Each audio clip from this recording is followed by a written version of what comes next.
Today, we're diving deep into Venezuela, a nation sitting on the world's largest oil reserves that somehow managed to completely collapse. And it all ends with this wild military intervention that honestly feels like something straight out of a Hollywood movie. So, this really is the central question, isn't it? I mean, how does a country that's literally sitting on more oil than Saudi Arabia just completely fall apart? It's a puzzle that really sets the stage for everything that comes next. And get this, it's not just an economic story. It turns into a full-blown geopolitical thriller that ends with this unbelievable scene: the U.S. military moving in to capture a sitting head of state. So that's exactly where we're going to jump in, right at the climax. Okay, let's start with the intervention itself. Because back in January 2026, the crisis in Venezuela just exploded onto the world stage in a way that, frankly, nobody saw coming. I mean, just look at how fast this all went down. In the early hours of January 3rd, U.S. Special Forces kick off Operation Absolute Resolve. By that afternoon, President Maduro is captured.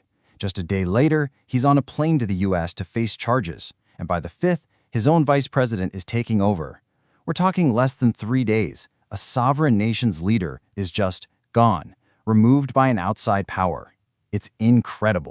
So what was the official reason for all this? Well, the U.S. administration at the time was very careful not to call it an invasion or, an act of war. Instead, they framed it as this massive law enforcement action. The argument was, hey, we're not targeting a country here. We're targeting a criminal network that has basically hijacked the entire Venezuelan government. And this quote from the U.S. president at the time, wow. It really tells you everything you need to know about the sheer scope of this plan. See, the goal wasn't just to grab Maduro. It was for the United States to literally run Venezuela, at least for a while. That is a massive declaration of intent. We're talking about directly overseeing the entire political transition of another country. But here's the thing. For an intervention like this to even be on the table, a country has to be brought to its absolute knees first. So how did Venezuela, a nation just swimming in oil, get to that point of total ruin? I mean, the change here is just staggering. It's hard to even wrap your head around.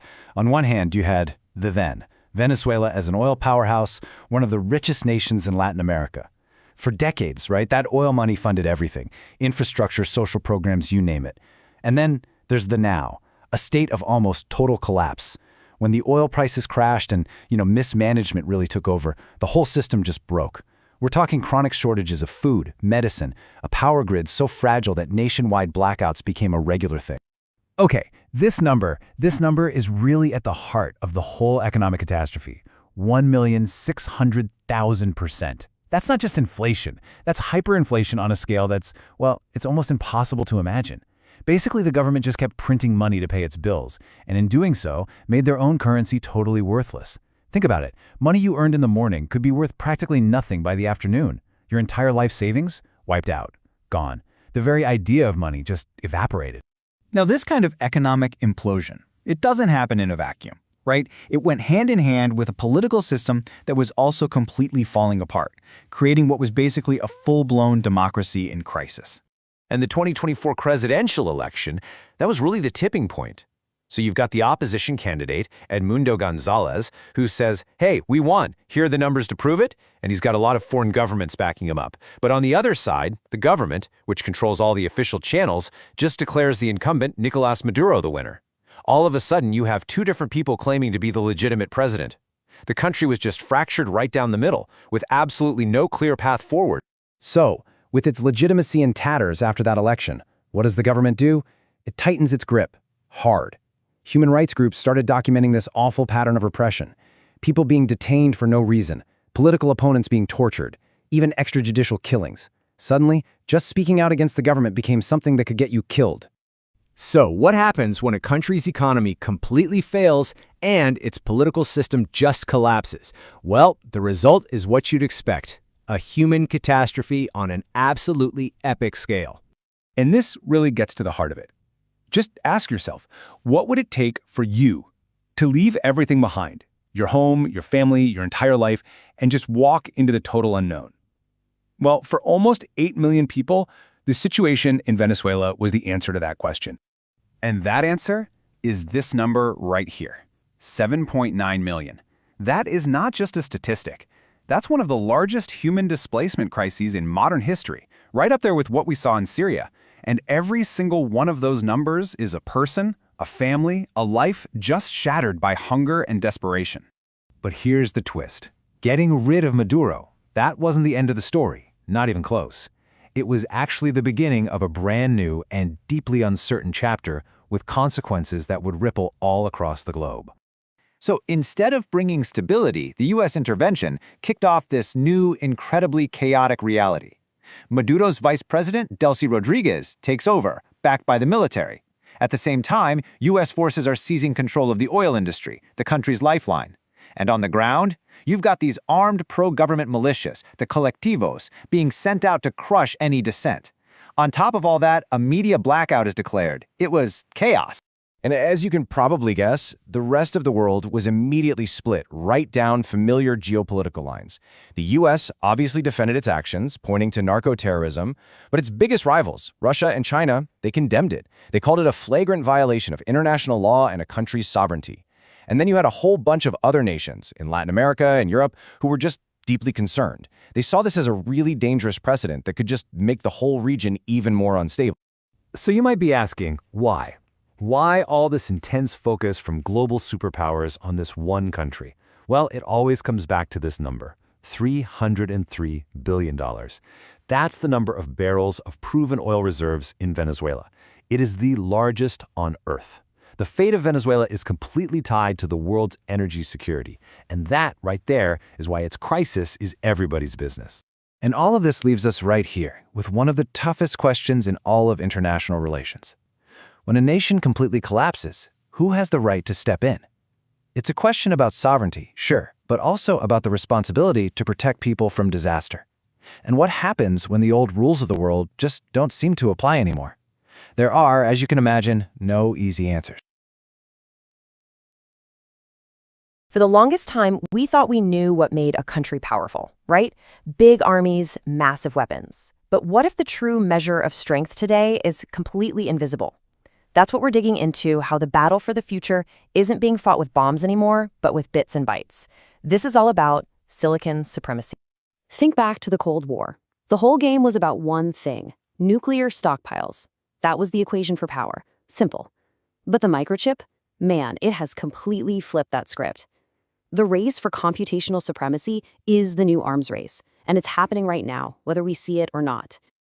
Okay, so to really get this, we've got to throw out the old definition of power. Seriously, the playbook that was written during the Cold War, it's pretty much useless now.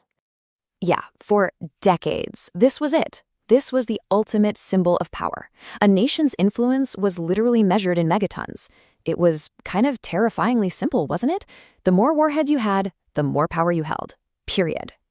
But today, the game is measured in petaflops. And you're probably thinking, what on earth is a petaflop?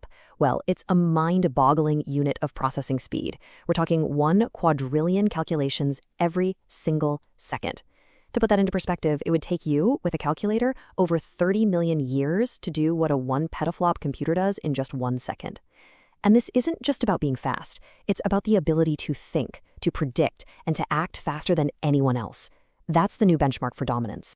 So if this is a new kind of conflict, where exactly is the battlefield? Well, here's the thing. You can't find it on any map.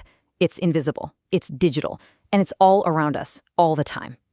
Let's break down what computational power really means in this context. It's not just about having a faster laptop. No. We're talking about using that incredible speed to fuel super advanced AI, to control the fire hose of information, and ultimately to make critical, strategic decisions way, way faster than your rivals can.